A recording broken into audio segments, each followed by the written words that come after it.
The government has announced that one of Ghanaian soldiers injured in a missile attack on a Ghanaian peacekeeping position in southern Lebanon has been evacuated to Beirut for treatment. The attack, which occurred on Friday, March 6, came amid rising tensions between the Israel Defense Forces and Hezbollah in southern Lebanon. In a social media post, the Deputy Defense Minister, Enes Broja-Jemfi, says 4 other officers who sustained minor injuries are in stable condition. Government has since lodged a protest with the United Nations calling for a full, immediate and impartial and transparent investigations into the matter.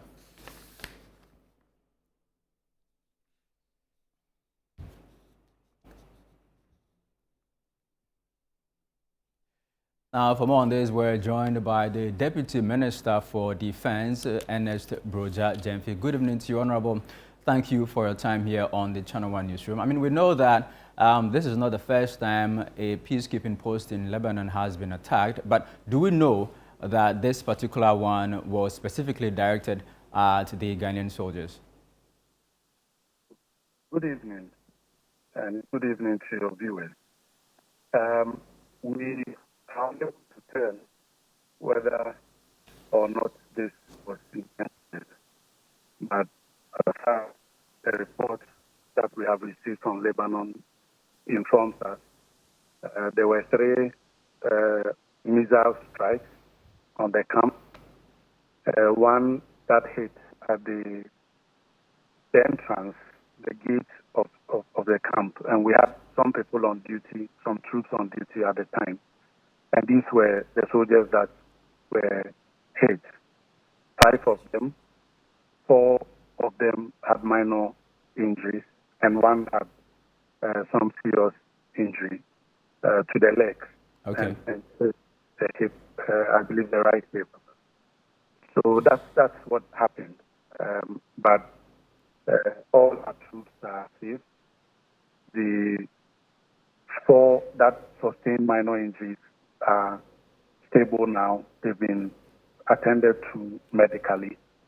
The 1 that had serious injuries had to be transported to Beirut in order to undergo surgery. And Okay. the surgery has taken place already, was successful this morning. And so he's also recuperating. So that's what the situation is now. Okay. Honorable, and we also mentioned that we have lodged a complaint with the UN. What are the outcomes we are looking for out of this complaint? Well, we want an impartial investigation into the matter to determine from which side that the missiles came from, even though we have our suspicions, but we want an independent investigation to establish what exactly happened and what measures is being put in place to prevent future occurrence of such strikes. I mean, is it possible that we could withdraw our troops from Lebanon if this continues? Well, at this point, anything is possible. Government is considering all options to decide exactly what we want to do going forward.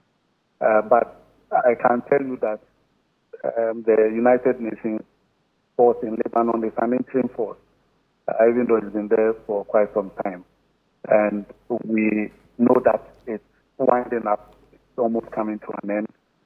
We have even started drawing down the numbers, and we used to have a greater number of persons, but in the last few months, we've brought back home some 200 or more soldiers, and currently we have about 600 men on the ground. So the mission itself is winding up, but that will not determine what decisions going forward. Government is engaging with the high command forces to see what immediate measures we can take to ensure that our troops are safe. Okay.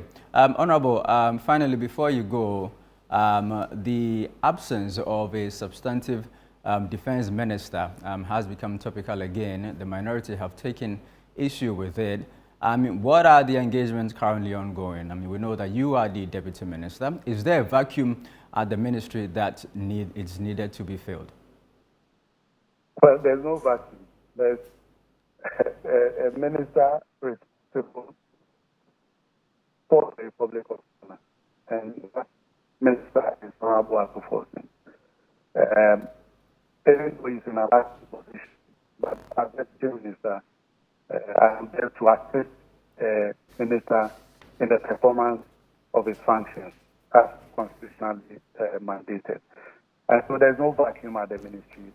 The decision to appoint a substantive minister for defense of His Excellency the President, and you and I, all I know, I believe in the wisdom of the President. This is a President that has cut down the number of ministers from 125 as of 2017 to 58 as we have now.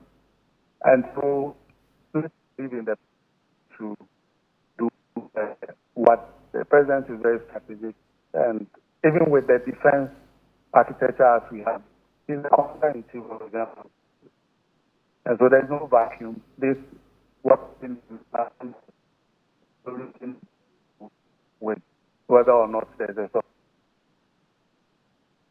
acting minister. So let us not try and bring all of these things in. I understand our brothers in the opposition. They are amazed as to how the President is able to perform at this optimum rate with 58 ministers when they had 125 ministers and they were unable to do what exactly in the country now. So understand the opposition, but nothing to do with whether or not there's a vacuum in the ministry. All right, I'm grateful to you, Honorable Ernest Broja Jemfe is the Deputy Minister for Defense, providing us an update on the conditions of some Ghanaian soldiers who have been hit in southern Lebanon following a missile attack on their base.